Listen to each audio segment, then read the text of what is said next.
नमस्कार, न्यूज 24 पर आप देख रहे हैं सबसे बड़ा सवाल। आपके साथ मैं हूं अखिलेश आनंद। केंद्र सरकार काले धन पर कानून लाने जा रही है। कैबिनेट से ग्रीन सिग्नल के बाद मनी बिल होने के कारण राष्ट्रपति की मंजूरी मिलते ही सरकार संसद में इसे पेश करेगी। हालांकि खबर यह भी है कि कानून लागू होने से पहले सरकार मामला रफा दफा करने की स्कीम भी ला सकती है। काले धन वाले पेनाल्टी देकर जेल जाने से बच सकते हैं। बिल के मुताबिक काला धन छिपाने वालों को 10 साल की सजा हो सकती है। छिपाए गए काले धन और संपत्ति पर 300% जुर्माने का भी प्रस्ताव है। अगर रिटर्न में विदेशी संपत्ति का पूरा ब्यौरा नहीं दिया गया या आधा अधूरा दिया गया तो 7 साल की सजा हो सकती है।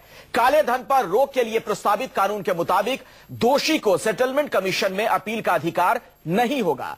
काले धन पर वादे से मुकरने का आरोप झेल रही मोदी सरकार का यह एक बड़ा कदम माना जा रहा है। ऐसे में आज हमारा सबसे बड़ा सवाल यही है कि क्या बिल लाने से वापस आ जाएगा काला धन? कहीं बिल लाकर मोदी सरकार काले धन पर अपनी नाकामी तो नहीं छिपा रही है? और आखिर राम जेठमलानी ने क्यों कहा ऐसे नहीं आ सकती ब्लैक मनी? इसी मसले पर आज चर्चा होगी तमाम खास मेहमानों के साथ, लेकिन सबसे पहले आपको एक रिपोर्ट दिखाते हैं। अरे एक बार ये जो चोर लुटेरों के पैसे विदेशी बैंकों में जमा है ना, उतने भी हम रुपये ले आए ना, तो भी हिंदुस्तान के एक एक गरीब आदमी को मुफ्त में 15-20 लाख रुपए यूं ही मिल जाएगा। काला धन वापस आएगा, हर हिंदुस्तानी के पास 15 लाख होंगे। यही सपना दिखाकर प्रचंड बहुमत के साथ मोदी सरकार सत्ता में आई थी। सरकार बने 9 महीने बीत चुके हैं, ना तो काला धन आया और ना ही जनता के हाथों में काले धन का कोई हिस्सा। हाँ, अगर काले धन पर कुछ हुआ तो कोरी सियासत। अब 9 महीने बाद मोदी सरकार लाई भी तो काला धन नहीं, सिर्फ एक बिल, जिसे कैबिनेट से मंजूरी दिलाकर ये संदेश देने की कोशिश मोदी ने की है कि ब्लैक मनी को लेकर वो काफी संजीदा है। नए कानून के तहत काला धन छुपाने पर 300% जुर्माना होगा। आरोपियों को 10 साल की सजा का भी प्रावधान है। आरोपियों को सेटलमेंट कमीशन में भी पनाह नहीं है। विदेशी संपत्ति पर अधूरे रिटर्न पर 7 साल की सजा है। काला धन जमा करने को उकसाने वाले बैंक पर कार्रवाई होगी। आयकर रिटर्न में बताना होगा कब खुला विदेशी खाता। प्रधानमंत्री नरेंद्र मोदी जी ने बार बार इस बात का ऐलान किया था कि हमारी सरकार काला धन वापस लाने में देश के लिए विशेष रूप से कटिबद्ध है। उन्होंने अपना वचन पूरा किया और पहली बार ये जो निर्णय हमारी सरकार ने किया है, आने वाले 2 साल में देश के विकास में इसके कारण एक बहुत अच्छा परिणाम दिखने के लिए मिलेगा। केंद्र सरकार काले धन पर कानून लाकर अपनी पीठ थपथपा रही है और उम्मीद कर रही है कि इस कानून से काले धन पर लगाम हर हाल में लग जाएगी। लेकिन काले धन के केस में याचिकाकर्ता वरिष्ठ वकील और राज्यसभा सांसद राम जेठमलानी का मानना है कि काले धन की वापसी किसी कानून से नहीं होगी, बल्कि सरकार की ईमानदार इच्छा शक्ति से होगी। पहले तो जब जर्मन्स ने अनाउंसमेंट किया कि हमको 1400 नाम मिले हैं लिechtenstein बैंक से, जिसने एक बैंक के मुलाजिम को $475 मिलियन का ब्राइब देके वो नाम मिले उनको हाथ में। उन्होंने कहा कि हम हर सरकार को देने के लिए तैयार हैं, ये क्यों नहीं गए उधर लेने के लिए?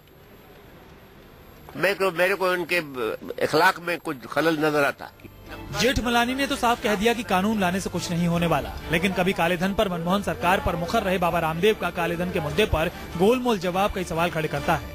हम प्रतीक्षा कर रहे हैं और हमें भरोसा है कि जो हमने बोला था और मोदी जी ने बोला था और हमने साथ साथ बोला था, वो जब पूरा हो जाए तो हम भी किसी बोलने लायक हो जाए। ऐसे में सवाल तो यही है कि क्या ब्लैक मनी पर आए इस नए कानून से ब्लैक मनी वापस आ जाएगी? Well, I don't think this bill is going to serve any purpose. And what I am told that it's going to be a draconian bill. And most of the people will be harassed and bill will be misused. I think there are very stringent provisions in the bill which will be exploited by the corrupt officials. लेकिन कानून तो पहले भी हुए हैं, 50 से भी ज्यादा कानून हमारे देश में है काले धन के बारे में, भ्रष्टाचार के बारे में। अब नई सरकार जो नया कानून या नया विधेयक लाने जा रहे हैं, उससे कितना काला धन हमारे देश में आता है और हमारे देश का कितना काला धन सरकारी तिजोरी में जमा होता है, खजाने में जमा होता है, वो देखना पड़ेगा। बेशक काले धन को लेकर देश में पहले भी ढेरों कानून बने हैं और काले धन की एक कौड़ी भी वापस नहीं आई, लेकिन इसका ये भी मतलब नहीं है कि कानून बनाने से कुछ नहीं होगा। लेकिन सवाल मोदी सरकार पर है कि क्या सिर्फ बिल लाने से वापस आ जाएगा काला धन? सवाल तो ये भी है कि कहीं बिल लाकर मोदी सरकार काले धन पर अपनी नाकामी तो नहीं छिपा रही है। Bureau report, news 24। जी हाँ, काला धन तो अब तक आ नहीं पाया, नया कानून जरूर आने जा रहा है। ऐसे में कई सवाल हैं और जरा याद कीजिए, नरेंद्र मोदी साहब अक्सर ये भी कहा करते थे कि इस देश में ज्यादा कानून नहीं होने चाहिए, कानून कम होने चाहिए। कानून फिर से लाने की तैयारी, लेकिन काला धन कब आएगा इसको लेकर किसी तरह का कोई टाइम फ्रेम नहीं। ऐसे में कई सवाल हैं। बातचीत करने के लिए मेरे साथ कई खास मेहमान जुड़े हैं। सबसे पहले अपने मेहमानों से मैं आपका तारुफ करवा दूं। डॉक्टर संबित पात्रा मेरे साथ जुड़ चुके हैं, भारतीय जनता पार्टी के राष्ट्रीय प्रवक्ता हैं। सलमान सोज, कांग्रेस के वरिष्ठ नेता मेरे साथ जुड़ चुके हैं। सोमनाथ भारती, आम आदमी पार्टी के वरिष्ठ नेता मेरे साथ मौजूद हैं। और हमारे साथ अनुराग मित्तल साहब भी हैं, आप वर्ल्ड बैंक के साथ काम कर चुके हैं, आर्थिक मामलों के जानकार हैं, आपसे भी मैं बात करूंगा। और सुकेश रंजन, हमारे इनपुट एडिटर, भी इस चर्चा में शिरकत करेंगे। पहला सवाल संबित पात्रा जी आपसे ही है और तमाम राजनीतिक दल के नुमाइंदों से यही सवाल मेरा पहले होगा। तकनीकी बारीकियों में तो हम बाद में जाएंगे, पहले जरा मुझे यह बताइए, एक आम हिंदुस्तानी की हैसियत से मैं ये सवाल आपसे पूछ रहा हूं, क्या इस कानून के आ जाने से, क्या इस बिल की वजह से हर हिंदुस्तानी के खाते में 15 लाख रुपए आ जाएंगे? देखिए, सबसे महत्वपूर्ण विषय हमें यह समझना है यहाँ अखिलेश, कि इन 10 महीनों में जितना काम काले धन को वापस लाने के लिए, काला धन हिंदुस्तान से बाहर ना जाए उसलिए हुआ है, उतना काम हिंदुस्तान के इतिहास में कभी नहीं हुआ था। और इस पे भी अगर कांग्रेस और कुछ अन्य पार्टियां हम पे तंज कसती हैं तो मैं यही कहना चाहूंगा बड़े विनम्रता के साथ, ये ठीक उसी प्रकार का है कि जो चोर और डकैत घर से चोरी करके भाग गए थे, वो पुलिस को देख देख के चिढ़ा रहे हैं, हम तो चोरी करके चले गए, अब 1 महीना भी हो गया, तुम अभी तक हमें पकड़ नहीं पाए, कब हमें पकड़ोगे? सर, तो चोर को तो आप भी नहीं पकड़ पाए ना डॉक्टर संबित पात्रा। आप जो बातें कह रहे हैं उससे मैं जुड़ा हुआ एक सवाल आपसे पूछता हूं। चोर तो अभी भी फरार है और पोटली के साथ फरार है, उसके अंदर क्या है पोटली में, ये तक आप नहीं बता पा रहे हैं। ना ना ना, वो फरार नहीं, चोर फरार नहीं है, पोटली बाहर है। आपको समझना पड़ेगा, चोर पोटली के साथ फरार नहीं है, चोर यही है, पोटली उसका बाहर ये है। तो और अजीब सी विडंबना है सर, कि आपको पता है कि चोर यही है, पोटली फरार है, फिर भी आप चोर को नहीं पकड़ पा रहे हैं। और नहीं पकड़ पा रहे तो बता तो दीजिए चोर कौन है, नाम क्यों, पर्दादारी क्यों है सर, ये भी एक सवाल। हिंदुस्तान के कानून के हिसाब से नहीं, हिंदुस्तान के कानून के हिसाब से पोटली और चोर जब दोनों साथ में नजर आएंगे तभी धरे दबोचे जाएंगे, वरना वो 700 नाम तो आप भी जानते हैं और हम भी जानते हैं, पब्लिक डोमेन में आ चुके हैं लगभग, और उनके 77 के खिलाफ ही प्रोसिक्यूशन आरंभ हुआ है।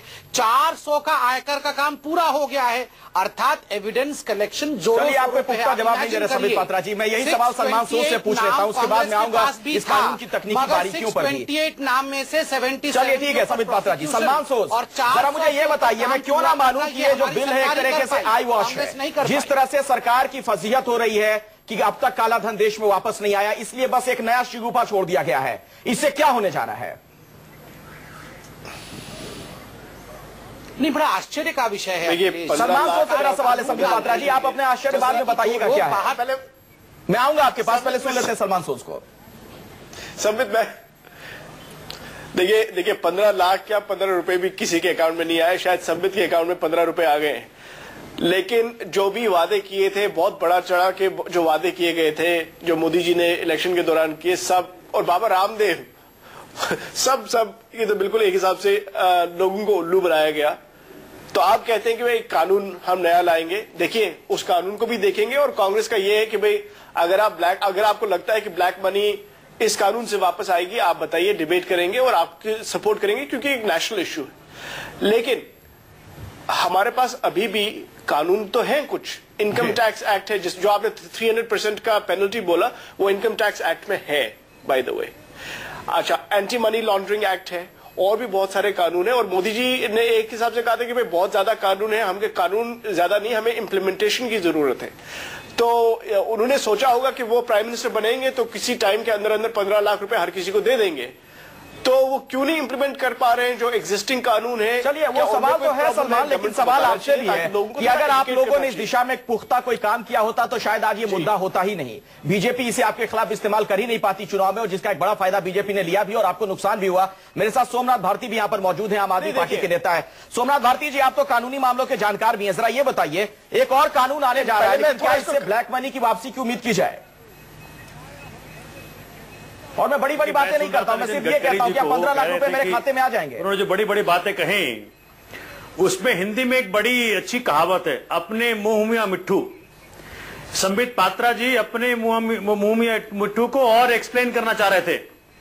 कारण क्या इस वक्त भाजपा ऐसी स्थिति में है, अब क्या कहे कि 100 दिन के अंदर वो 15 लाख रुपए हम हर भारतीय अकाउंट में आ जाएंगे। अब कैसे एक्सप्लेन करें इतने बड़े झूठ को। आज हिंदुस्तान जानना चाहता है कि ऐसी कौन सी थ्योरी थी और ऐसे कौन से कंसल्टेंट थे जिनको कंसल्ट करके मोदी जी ने ऐसी बातें कह दी थी। बिल्कुल फिगर डिटरमिन्ड था, डेज डिटरमिन्ड था। बिल्कुल आज 9 महीने के बाद एक कानून बनाया जा रहा है जिसमें भी विंडो दी जा रही है। ऐसी कोई स्टे नहीं है कि जिन लोगों ने पैसे चुरा करके लूट करके भारत के बाहर ले गए, वो पैसे के ऊपर कोई स्टे था कि भाई वहां से बाहर नहीं ले आ सकते। वो जो 700 नाम देने की बात कर रहे हैं संबित पात्रा जी, पब्लिक डोमेन में उसको रिलीज नहीं किया गया। 1400 नाम जर्मनी ने वॉलंटरीली कहा था इंडिया को कि भाई नाम ले लो, मेरे पास नाम है। और आप क्यों नहीं कांग्रेस के साथी को भी पूछना चाहूंगा और भाजपा को। और संबित पात्रा जी, आपके लिए चिंता की बात है। चलिए सोनिया भारती जी, आता हूं आपके पास, आऊंगा आपके पास, एक मिनट रुकिए। लेकिन मेरा सवाल अब आपसे एक बार फिर से है संबित पात्रा जी, और आप तो राम जेठमलानी भी नाराज हैं और यहां तक कह रहे हैं कि मैं सबसे दुखी हूं। एक सरकार गई, दूसरी आ गई, मुझे इसका भी दुख है।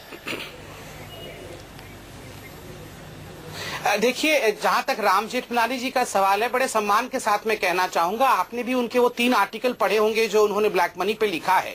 एक आर्टिकल का शीर्षक था friend, father and philosopher of black money is mister Chidambaram. दूसरे आर्टिकल में लिखा था कि जब सोनिया गांधी चिकित्सा कराने के लिए हिंदुस्तान से बाहर जाती है तो ब्लैक मनी डिपॉजिट करके आती है।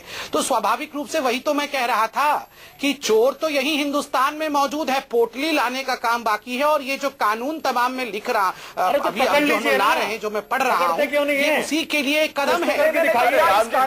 पकड़ दिया जाएगा। मैं वो भी तो राजनीतिक दल के नुमाइंदों के पास वर्ल्ड बैंक पे काम कर चुके हैं अनुराग मित्तल जी, आर्थिक मामलों के जानकार है। क्या इस कानून से आपको लगता है कि उस दिशा में हम बढ़ पाएंगे कि 15 लाख रुपए किसी के खाते में आ जाए? क्या बुरी आदत कर दी? देखिए, मैं इसमें अपना ये एक बहुत ही ऑब्जेक्टिव ओपिनियन देना चाहता हूं। मोदी साहब ने भी शुरू में कहा था कि ऑलरेडी बहुत सारे कानून हैं, कानून बनाना कैनॉट बी अ सॉल्यूशन। मैं फिर ये कहना चाहूंगा, बीजेपी, कांग्रेस और आम आदमी पार्टी, हमेशा आपके प्लेटफॉर्म पे मैंने बोला है, इन सभी पार्टियों में कुछ अच्छे लोग भी हैं, लेकिन प्रॉब्लम ये है कुछ क्या आपकी पॉलिटिकल कंपल्शंस रहती हैं, जिस तरीके से इस तरीके की बातें की जाती हैं। Already tax information exchange agreement, double taxation avoidance agreement, anti money laundering, so many acts are already there. मैं बड़े स्ट्रांगली आपको बोलना चाहता हूं विद एक्सपीरियंस, ये जो फेटका करके बोला जा रहा है, पहली बात तो दर्शकों के लिए इसका पूरा नाम है foreign account tax compliance act. ये यूनाइटेड स्टेट्स में 2010 में एक्ट लागू हो चुका है, लेकिन उस एक्ट के अंदर कोई भी एमनेस्टी का प्रोविजन नहीं है जो यहां पे डाला गया है। दूसरी चीज मेरा यह है, किसी भी एक्ट को लागू करने के लिए जो इंप्लीमेंटिंग एजेंसीज हैं, जिसमें आपकी सीबीआई आ जाती है, जिसमें आपकी पुलिस आ जाती है, एंड मिनिस्ट्री ऑफ फाइनेंस के इतने सारे डायरेक्टरेट और रेवेन्यू, और दूसरा जो जुडिशरी है, इस प्रकरण में अगर आप पिछला हिस्टोरिकल कुछ एग्जांपल देखें, मैं 2 नाम लेना चाहूंगा। लालू यादव, जिनको कन्विक्शन हो चुकी है, आज वो बेल पे हैं, उनकी बेल की नेक्स्ट हियरिंग सुप्रीम कोर्ट में कब होगी किसी को नहीं पता। उसमें उन्होंने अपनी बेटी की शादी कर ली, उसमें उन्होंने अपना इलाज करा लिया, और जिस तरीके की एक्स्ट्रावेजेंट लाइफस्टाइल वो जी रहे हैं। दूसरी तरफ आप देखिए जयललिता को, उनकी भी कन्विक्शन हो गई है, आज वो भी बेल पर हैं। तो कल को आप कितने कानून बना दें, अगर कानून बनाने के बाद आप बेल सिक्योर कर लेते हैं और बेल सिक्योर करने के बाद आपकी नेक्स्ट डेट ऑफ हियरिंग नहीं आती। तीसरी चीज मैं कहना चाहूंगा बीजेपी और कांग्रेस की, और मैं ड्यू रिस्पेक्ट, इसमें मैं जानता हूं बहुत से अच्छे लोग भी हैं। 28 मार्च 2013 की ये जजमेंट है दिल्ली हाई कोर्ट की, जहां पे बोला गया है कांग्रेस और बीजेपी में फॉरेन फंडिंग आई हुई है। दोनों पार्टियां अपील में गई है सुप्रीम कोर्ट में, लेकिन सुप्रीम कोर्ट ने कोई स्टे नहीं लगाया है दिल्ली हाई कोर्ट ऑर्डर पे। और दिल्ली हाई कोर्ट के ऑर्डर में 28 मार्च को यह बोला गया था कि within 6 month the central government has to take action against both the parties. Congress case में, नेशनल हेराल्ड केस में आज 18 मार्च की सोनिया गांधी और राहुल गांधी जी की डेट थी। मैं किसी चैनल पे उस पर डिस्कशन नहीं देख रहा। उसमें अगस्त 7 का उनका समनिंग ऑर्डर हुआ था। ये सारे जो इंटरनल इस कंट्री के अंदर जो ब्लैक मनी है, उसके बारे में जो जुडिशरी है और जो ये आपका इंप्लीमेंटिंग सीबीआई है, इनको कौन कंट्रोल करेगा? सुकेश जी, मुझे ये बताइए, आप तो क्यों ना माना जाए कि ये जो एक नया शिगुफा छोड़ा गया है, कानून की बात कही जा रही है, हो सकता है बहुत अच्छे प्रावधान है, भविष्य में जो काले धन को बाहर विदेश में भेजते हैं या देश में रख रहे हैं उनको तमाम तरह की दिक्कतें हो, लेकिन क्यों ना माना जाए कि फिलहाल इसे इस तौर पर हम देखें कि सरकार की चूंकि फजीहत हो रही थी हाल के दिनों में कि अब तक तो पैसा आया नहीं, तमाम बड़ी बड़ी बातें की गई थी, चुनावी भाषण दिए गए थे, तो चलो कुछ तो हमने किया, एक रख दे जनता के सामने। नहीं, मैं अनुराग जी की बात को आगे बढ़ाता हूं। अभी संबित कह रहे थे कि जेठमलानी जी ने कहा कि फादर ऑफ ब्लैक मनी जो है वो पी चिदम्बरम है, उन्होंने कहा था। सोनिया गांधी के बारे में भी उन्होंने कहा था। तो उन्होंने बाद में ये भी कहा कि जब तक अरुण जेटली है तब तक ब्लैक मनी नहीं आ सकता। अगर उनकी हर बात को आप टोटो लेना चाहते हैं, तो फिर तो ये बात भी सच मान लीजिए। हाँ। तो इससे नहीं, दरअसल ये पॉलिटिकल बिल की बात है, बिल्कुल ठीक कह रहे थे अनुराग, और ये टेक्निकल एस्पेक्ट ज्यादा जानते हैं मुझसे। मैं इसके अगर पॉलिटिकल एस्पेक्ट पे आऊं तो बड़ी दिक्कत है। दिक्कत इसलिए है क्योंकि कोई भी ये बिल बड़ा अच्छा हो सकता है, मैंने बिल की पूरी स्टडी नहीं की है, लेकिन ये डेटरेंट हो सकता है। लेकिन पैसा वापस कैसे आएगा, इसकी एक झलक तो दिखाई देने लगी है, क्योंकि प्रधानमंत्री खुद कहते हैं कि कोई सही आंकड़ा नहीं है कि कितना ब्लैक मनी बाहर है। इनके प्रेसिडेंट ने बोला, और ये बार बार ये हैमर करके मैं बताना चाहूंगा कि ये एक तो पॉलिटिकल जुमला होता है जो राजनीति में इस्तेमाल किया जाता है, तो लोग इसको उसी सीरियसनेस के साथ फिर लेंगे। तो ये बिल मैं देखता हूं कि कहीं वैसा तो नहीं है कि कांग्रेस ने जब भी बात होती थी भ्रष्टाचार की तो वो कहती थी आरटीआई कौन लेकर आया, आरटीआई तो हम लेकर आए, जिसकी वजह से आपको मालूम हुआ। हम विसिल ब्लोअर एक्ट लेकर आ रहे हैं जिससे कोई नहीं बच पाएगा, हम उनको कवर देंगे जो विसिल ब्लो करते हैं। तो दरअसल इन बिल के गाब में आप दिखाना ये चाहते हैं कि हम बड़े स्ट्रांग पॉलिटिकल, एक मैसेज देना चाहते हैं, हम स्ट्रांग पॉलिटिकल पार्टी है, हम कुछ करना चाहते हैं। तो पिछली सरकार भी बिल के गाब में कुछ करना चाहती थी, क्या ये सरकार भी उसी रास्ते पे है क्या कि एक बिल लेकर हम आ जाए ताकि एक मैसेज दे सके, बाकी चीजों से डिफ्लेक्ट भी कर सके। बिल्कुल सही आप कह रहे हैं सुकेश, और इसी का मैं चाहूंगा जवाब दीजिए संबित पात्रा जी। सवाल कई हो गए, अगर आप जवाब देना चाहें। अखिलेश जी देखिए, सभी लोग मुझसे, चूंकि हम सत्ताधर में हैं तो सभी हमसे सवाल पूछ रहे हैं, आप कृपया करके समय दीजिए। नंबर 1 में एक खुशखबरी से शुरू करना चाहूंगा, पॉजिटिव राजनीति से। आपको जान के खुशी होगी कि ये जो सत्र बजट सेशन का हुआ है, मैं ऑन रिकॉर्ड पढ़ रहा हूं उसको, 168 मेंबर ऑफ पार्लियामेंट्स ने जो जितने अभी तक के 2 दिन पहले जितने भी डिबेट्स हुए, 168 सदस्यों ने पार्टिसिपेट किया। और इन दिस डिबेट एक बार भी भ्रष्टाचार शब्द नहीं प्रयोग किया गया हिंदुस्तान के पार्लियामेंट में। तो आप सोचिए कि किस प्रकार से नरेंद्र मोदी जी की सरकार और ये केंद्र सरकार भ्रष्टाचार के खिलाफ काम कर रही है। सर ये बताइए, काला धन जो है, क्या ये भ्रष्टाचार से जुड़ा मसला नहीं है? एक बार भी किसी भी और काले धन का कितने बार संसद में इस्तेमाल किया गया इसके साथ? नहीं, ताल्लुक नहीं इज रिलेटेड टू करप्शन। अब कौन जाएगा पीछे? लोग सवाल पूछ रहे हैं, मुझे जवाब देने दीजिए, एक एक करके मैं साइंटिफिक जवाब देना चाहता हूं। ये हम पार्लियामेंट आप उसका जवाब एक सेकंड में जवाब दे दूं। यार लंबी बात है, सीधे पॉइंट पे आओ ना। एक सेकंड, अभी उन्होंने कहा था कि अरे आप पहले सोनिया जी और चिदम्बरम जी की चिंता करिए जिन्होंने ब्लैक मनी को जनरेट किया है, बाकी लाने की चिंता हम कर रहे हैं। आप तो बताएं तो सही। आप एक सेकंड सुन लीजिए, बिल के विषय में सब लोग कह रहे हैं, आप भी तो जेटली जी की चिंता कीजिए। इस मामले के साथ अटैच थे, काला धन तो छोड़िए। देखिए सब एक दूसरे की चिंता कर रहे हैं, लेकिन चिंता इस बात की भी हो जाती है जब अरुण जेटली साहब ये बयान दे देते हैं काला धन को लेकर। आपको याद होगा सुकेश, जब अरुण जेटली ने ये बयान दे दिया था, कहा था कि अगर नाम सार्वजनिक किए गए तो कांग्रेस के लोग। अखिलेश जी आपने सवाल इतने पूछे तो नहीं है, मगर बीजेपी को आप जवाब दे। देखिए ये अगर ये खाता ये खुला, अगर ऑडियो में खुली ना तो इसमें से कई ऐसे नाम आएंगे जिसमें हर पार्टी के लोग होंगे। मैं अखिलेश फिर से कहूँ, इसमें राजनीति इन्वॉल्व है। हाँ। और भारत की राजनीति इसके इर्द गिर्द घूमती रही है। ये ऐसा देश है, जब वीपी सिंह ने कहा कि वो पैसा जो फोर्स का बाहर गया है और ये वो जेब में हाथ डाल के बताते थे कि ये चिट है, इसमें अकाउंट नंबर है, किकबैक दिया गया है, फाइनली कुछ नहीं निकला। और ठीक कह रहे थे अनुराग साहब, लालू यादव आय से अधिक संपत्ति के मामले में कन्विक्टेड है, जयललिता कन्विक्टेड है। क्या उनका पॉलिटिकल रुतबा कम हो गया? नहीं हुआ। तो ये एक पॉलिटिकल टूल की तरह इस्तेमाल होता रहा है, और जो लोग इसके साथ बड़े दिल से अटैच्ड रहे, जो लोग इसके खिलाफ मुहिम चलाते रहे, रामदेव, बाबा रामदेव, स्वामी रामदेव जो है, वो लगातार घूम घूम के कहते रहे, अगर वो डिसहार्टेंड फील कर रहा है तो बात उसकी जवाब बड़ी इंपॉर्टेंट बात कही सुकेश। अब मुझे लगता है दर्शकों को सुनवाते हैं। संबित पात्रा ने बाबा रामदेव का जिक्र कर दिया ना, तो संबित पात्रा साहब को जरा पे सुनवाता हूं, उसके बाद आपको मैं मौका दूंगा। संबित पात्रा जी तफसील से अपनी बात रखिएगा।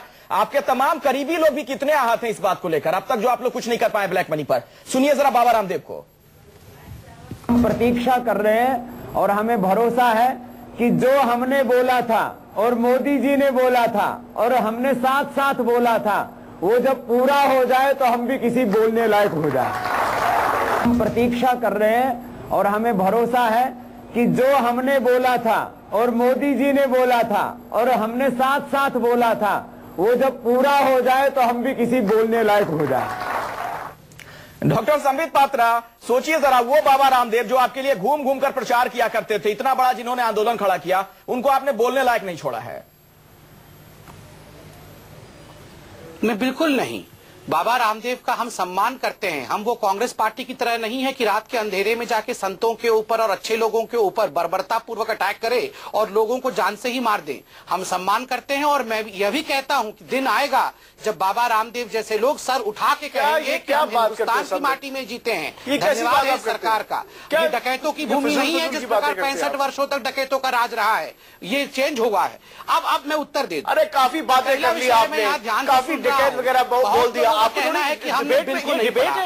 आप कैसी बात करेंगे? स्पोक्स पर्सनशिप है वो फ्रेंड फादर फिलोसोफर, यही आपको सिखाते हैं, ये आपकी ट्रेनिंग है वहां पे। ये आपकी ट्रेनिंग कर रहे हैं आप सबको। तो मैं बता दूं उनके आर्टिकल फ्रेंड फादर फिलोसोफर क्या है। आपका जीरो रिजल्ट है। ब्लैक मनी को आप ₹1 15 लाख बोला, उल्लू बनाया और 1 रुपया नहीं लाया। ये आपने रखा है, लेके आएंगे आप लोगों के नेताओं को जेल में डाल दीजिए और पैसा भी लेके आएंगे। चिंता मत करिए लोग हैं, आपकी सियासत चिंता मत करिए। आप डालिए ना, आपके नेता भी जेल में चैलेंज करता होंगे और धन भी आने वाला है। चैलेंज करता हूँ कि आप करो ना पहले 1 साल चैलेंज मत कीजिए। आप जल्दी देखिएगा आपके नेतागण कैसे चक्की पीस रहे होंगे।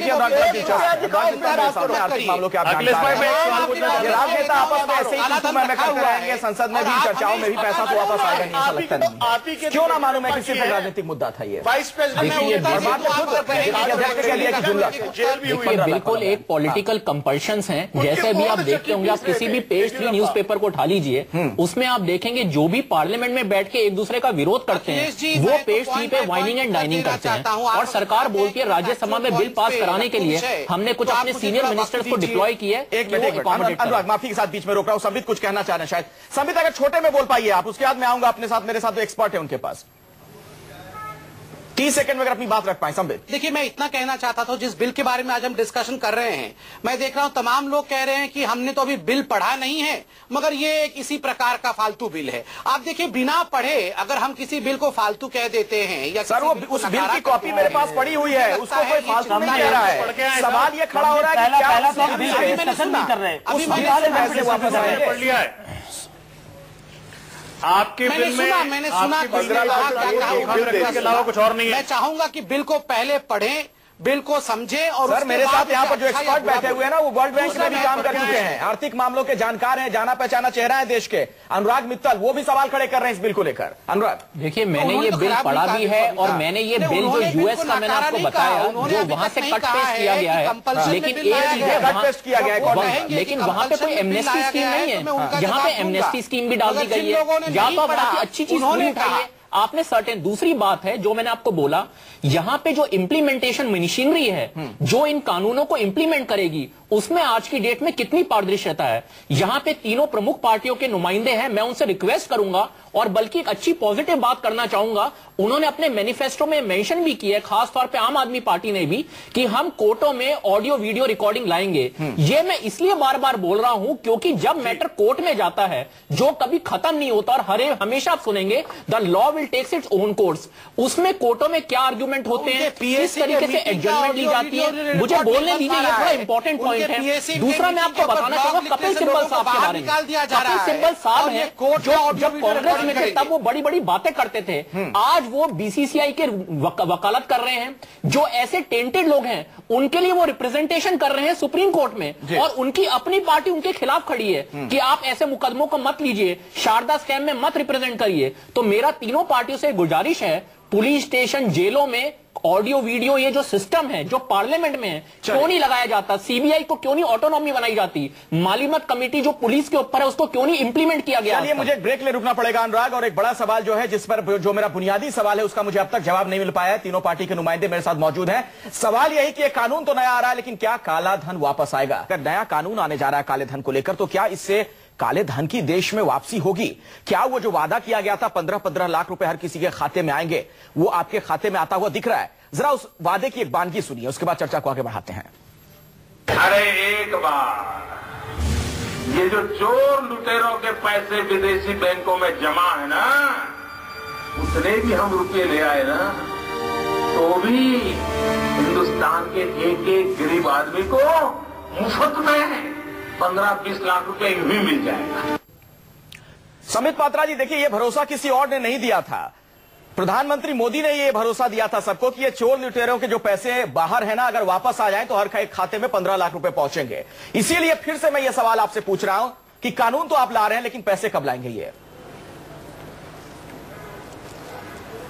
मैंने कहा आपको, जितना इंटेंशन इस सरकार ने 10 महीनों में दिखाया है, जितना काम इस सरकार ने 10 महीनों में किया है, उतना आज तक हिंदुस्तान के इतिहास में काले धन को लेकर कभी हुआ नहीं था। मैं तो आपको यह भी याद दिला रहा था कि 2009 में जब पहली बार भारतीय जनता पार्टी ने काले धन का विषय को उठाया तो मनमोहन सिंह जी ने और कांग्रेस ने कहा काला धन जैसा कोई है ही नहीं, इट्स अ रॉन्ग प्रोजेक्शन, उन्होंने कहा था। सर, तो ये बताइए, फिगर तो आप भी नहीं रख पाए हैं, अमाउंट कहां से समित पात्रा जी, कोई फिगर तो आप भी नहीं रख पाए हैं। ऐसा लग रहा है कि काल्पनिक आंकड़ों पर ही अभी भी बात बता रहा हूं फिगर के बारे में। आप अगर सुनना चाहें तो मैं आपको बता दूं फिगर कहां से आया। जब सुप्रीम कोर्ट में इस पूरे मामले की सुनवाई हुई और जब सीबीआई के डायरेक्टर ने इंटरपोल के भाषण में एके सिंह साहब ने कहा कि India holds approximately $50 billion as black money, उस समय कांग्रेस की सरकार थी और खुद सीबीआई के डायरेक्टर ने कहा यथा राजा तथा प्रजा, इंटरपोल की मीटिंग में कहा कि जिस प्रकार से कांग्रेस की सरकार है उसी प्रकार से जो है चोरी भी हुई है और बाहर गया है। और $50 बिलियन सीबीआई के डायरेक्टर ने कहा था, जिस पर ठप्पा सुप्रीम कोर्ट ने लगाया था। मगर मोदी जी ने अपनी मन की बात है, सुप्रीम कोर्ट ने ठप्पा लगाया था और सुप्रीम कोर्ट का हंटर नहीं चलता तो काले धन को लेकर जो कुछ हो रहा है वो भी शायद नहीं हुआ होता। लेकिन सलमान सोची, जरा मुझे ये बताइए, ऐसा क्या आप लोग नहीं कर पाए थे जो बीजेपी वाले अब कर रहे हैं काले धन की वापसी के लिए? नहीं, ये तो एसआईटी भी सुप्रीम कोर्ट के खिलाफ, बीजेपी लंबी लंबी बातें छोड़ती है ना। अरे पहले बात तो सुनो ना, पहले बात सुनो यार। सब दूसरों को भी तो बोलने दिया करो ना, सब दूसरों को भी बोलने दिया करो। आपने बहुत बोल दिया। देखिए, बीजेपी ने जितने बीजेपी ने पिछले 10 महीने में लंबी चौड़ी बातें की, उतना किसी ने पिछले 60-70 साल में हिंदुस्तान में किसी ने इतनी बड़ी बड़ी बातें नहीं की हैं। नहीं, बातें नहीं, बड़ी बड़ी बातों जाता रहा विदेशों में, सबके सामने है। नहीं, जो मैं ये कहता हूं कि जो बीजेपी ने कहा, अभी समित कह रहे थे कि 10 महीने में जितना काम हुआ, सुनिए, जो समित ने कहा कि 10 महीने में जितना काम हुआ काले धन लाने का, उतना पिछले 60 साल में नहीं हुआ। मैं ये कहूंगा कि लोगों के सामने है, लोग खुद देख सकते हैं कि जितनी बातें करते हैं उसका अगर ये 1% काम करें तो मेरे अकाउंट में और आपके अकाउंट में कुछ ना कुछ काला धन पहुंच जाएगा मोदी जी के थ्रू। लेकिन 1 रुपया नहीं पहुंचा। अब ये कितनी बातें करेंगे, हमने ये किया, हमने वो किया, हमने कानून बनाना है, इससे कुछ नहीं। हाँ, देखिए, अगर आप कहेंगे कि भाई हमारे पास कानून नहीं है जिसमें 300% का पेनल्टी है, तो मैं मानने के लिए तैयार हूं। हमारे पास देखिए, वो कानून भले ना हो, लेकिन कानून तमाम है और 50 के आसपास कानून बताए जाते हैं जिससे मुतल्लिक है, इससे संबंधित है। मैं कुछ बोल, राजनीतिक इच्छा शक्ति की कमी दिखती है। और सोमनाथ भारती जी से मेरा सवाल है, आम आदमी पार्टी के नेता हमारे साथ हैं। बोलते सलमान, मैं जरा दूसरे गेस्ट के पास जाना चाहूंगा। सोमनाथ भारती जी, क्या ये माना जाए कि इस देश में जनता को यूं ही राजनीतिक दल ठगते रहेंगे? जो मुद्दे उठाए जाते हैं चुनाव के दौरान, बाद में वो मायने नहीं रखते हैं। आप लोगों की भी मैं अगर बात कर लूं तो जन लोकपाल आपके लिए केंद्रीय मुद्दा था, उसके लिए सड़क पर आपने संघर्ष किया, पार्टी का गठन किया। आज वो मुद्दा कहीं नहीं है फिजाओं में। वेट करें, जन लोकपाल बिल भी और स्वराज बिल दोनों ही टेबल होने वाला है। वही तो समित पात्रा भी कह रहे हैं कि वेट कर लीजिए। अनुराग जी की बात वापस आ जाएगा। करना चाहता हूं, एक सेकेंड, मैं बात करना चाहता हूं। अनुराग जी, जब मैं लॉ मिनिस्टर था पिछली बार, तो मैंने theoretically on the paper approve कर दिया है कि डिस्ट्रिक्ट कोर्ट्स के अंदर, district court onwards, video recording सारे कोर्ट प्रोसीडिंग्स की होनी चाहिए। अब इसको कार्यान्वित करना है और न्यायपालिका के साथ बैठ करके इसकी इंप्लीमेंटेशन को करके दिखाना है। अब मैं एक बात, अखिलेश जी, जिस तरह से कांग्रेस ने जितनी चिंता और जितनी दिखाई थी अपनी कि हम औरतों की सुरक्षा के ऊपर दिखाया था अपना सीरियसनेस, निर्भया कांड के बाद कानून का बदलाव हुआ था, कानून को अमेंड किया गया था जी, और 1000 करोड़ उन्होंने फंड, निर्भया फंड बनाया था। बिल्कुल, इतनी और उतना करके उन्होंने दिखा दिया कि भाई वो औरतों की सुरक्षा हो गई। यही भाजपा कर रही है नहीं, कानून बना करके सवाल यही है मेरा, अनुराग मित्तल जी, मैं आपके पास अब आना चाहूंगा। क्या देश में कानून की कमी है या राजनीतिक इच्छा शक्ति की कमी है? क्या पॉलिटिकल विल नहीं है इसलिए देश में ये काला धन वापस नहीं आ रहा है? और देश की बात तो छोड़िए, हमारे देश के बाहर की बात छोड़िए, देश के अंदर इतना काला धन है, यहीं पर आपको तमाम लोग यादव सिंह जैसे लोग पकड़े जाते हैं, मध्य प्रदेश में एक से एक धन कुबेर पकड़े जाते हैं। देखिए, मैं इसमें फिर ये रिक्वेस्ट करना चाहूंगा और बल्कि मैं थैंक्स करना चाहूंगा सोमनाथ भारती जी का, जो कह रहे हैं कि उन्होंने ये ऑर्डर कर दिया था और इसको क्रियान्वित करना है। बल्कि मैं बीजेपी के लिए भी बोलना चाहूंगा, बीजेपी भी सुप्रीम कोर्ट में गई थी क्योंकि उन्होंने भी मैनिफेस्टो में मेंशन किया था, लेकिन सुप्रीम कोर्ट ने उसको स्ट्रक डाउन कर दिया। ये बहुत अच्छा होता अगर बीजेपी एक ऑर्डिनेंस के थ्रू ये ऑडियो वीडियो का प्रोविजन लाती, क्योंकि जो आप बात कर रहे हैं, जो इंप्लीमेंटिंग बॉडीज हैं, आज वकीलों की जो आप फीस देखें, सारा कैश सिस्टम चलता है। ये केसेस जब कोर्टों में पहुंचते हैं, वहां पे फेस वैल्यू, और दूसरी चीज जो आप स्पेसिफिक पूछ रहे हैं, आप किसी भी मार्केट में चले जाइए, सारा कैश इकोनॉमी चलता है। आप बाहर की कंट्री से अगर फैटका उठाते हैं, वहां पे $1 की अगर आप ट्रांजैक्शन करते हैं, उसके लिए बिलिंग सिस्टम है। मतलब आप ये कहना चाह रहे हैं कोई बिल सिस्टम नहीं है। काला धन है उससे ज्यादा देश में काला धन, देश में बहुत ज्यादा है। और जितनी ये एनफोर्समेंट एजेंसीज हैं, इनको क्यों नहीं अकाउंटेबल रखा जाता? आज तक कितने लोग हैं जो इनके अंदर गए हैं, कितने जजेस हैं जो आज तक अंदर गए हैं जेलों के? जुडिशरी के चीफ जस्टिस खुद कह चुके हैं 20% करप्शन है, लेकिन क्योंकि इनको जेल नहीं होती, इसलिए यहां पर आकर मैटर अटक जाते हैं। और ये मैटर हमेशा the law will takes it own course. Sukesh, ये बताइए, एक चीज मैं और कहना चाहूंगा, इनके मुलायम सिंह के केस में हमने सुना था कि उन्होंने अपने बर्थडे बनाने के लिए विक्टोरिया वहां से वो अपनी वो मंगवाई थी।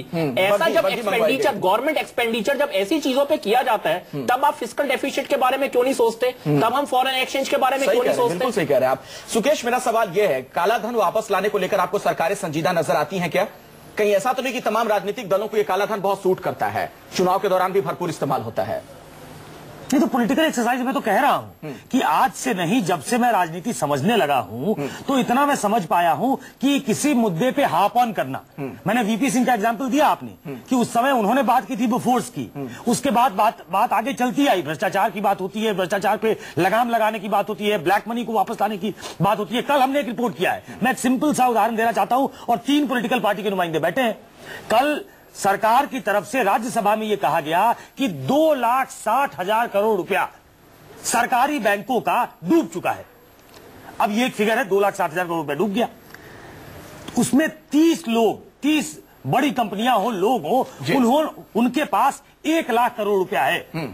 अगर हमारा, आपका, अनुराग जी का, अगर आपने बैंक से लोन लिया हुआ है और अगर आपने रीपे नहीं किया, मकान की जब्ती होगी, आपकी गाड़ी उठ जाएगी, आपका क्रेडिट कार्ड नहीं बनेगा, आपको कोई लोन सैंक्शन नहीं होगा। लेकिन सिर्फ 30 लोगों के पास 1 लाख करोड़ रुपया है। ये कौन रोकता है? ये पॉलिटिकल विल है। अगर आप एक तरीके से डंडा चलाना चाहते हैं, अगर आप ठीक करना चाहते हैं सिस्टम को, तो सिस्टम ठीक होगा। लेकिन आप वहीं तक अपने आप को लिमिट करना चाहते हैं और बाद में ये कहना पड़ता है आपको कि सही फिगर नहीं है। ये तो अलग अलग एजेंसियों से जो फिगर आया था ब्लैक मनी को लेके, उसके आधार पर कहा गया था कि 15-20 लाख तो यूं ही अकाउंट में पहुंच जाएंगे। तो बाबा ने भी ऐसे कह दिया, मोदी जी ने भी ऐसे कह दिया, उसके बाद अमित शाह ने कह दिया ये राजनीतिक जुमला है। और संबित पात्रा जी, यही वजह है कि इतने कम वक्त में 10 महीने के आसपास हुए हैं आपकी सरकार को, और भरोसे की थोड़ी कमी अब दिखने लगी है। विश्वसनीयता का संकट जो है ना, उसे आप जूझ रहे हैं, और ये बातें आपके लोग कह रहे हैं। मैं बाहर की बात छोड़ दूं, देखिए आज राम जेठमलानी साहब ने जो बात कही, उन्होंने साफ तौर पर यह बात कही कि अखलाक में खलल नजर आता है सरकार की। इसके अलावा शिवसेना के जो आपकी सहयोगी है, उसके नेता ने आज यह कह दिया कि देश में 50 से ज्यादा कानून है, नए कानून की जरूरत ही नहीं थी। ये दोनों बीजेपी में नहीं है, सुब्रमण्यम स्वामी बीजेपी में है, वो सवाल उठा चुके हैं इस पे। बिल्कुल।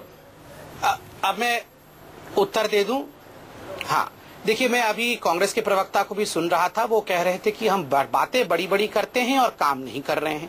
मैं यहाँ देशवासियों को इतना कहना चाहूंगा कि देखिए, जब कोल का घपला हुआ था, तब कांग्रेस के लोग और आप लोग भी डिबेट में हमसे कहते थे कि आप लोग तो झूठ, एग्जैजरेटेड फिगर कर रहे हैं, और इस प्रकार से हाथ करके कांग्रेस के लोग कहते थे 0 लॉस हुआ है, 0 लॉस। और आपने देखा ना 10 महीनों के अंदर किस प्रकार से हमने देश के संपदा को लाखों करोड़ों रुपए देश को वापस किया। आगे की कोल पे क्या होगा अभी आपको पता चलेगा। अभी आप बातें हमारे में जज्बा जवाब नहीं है कि हमारे अंदर करप्शन नहीं था।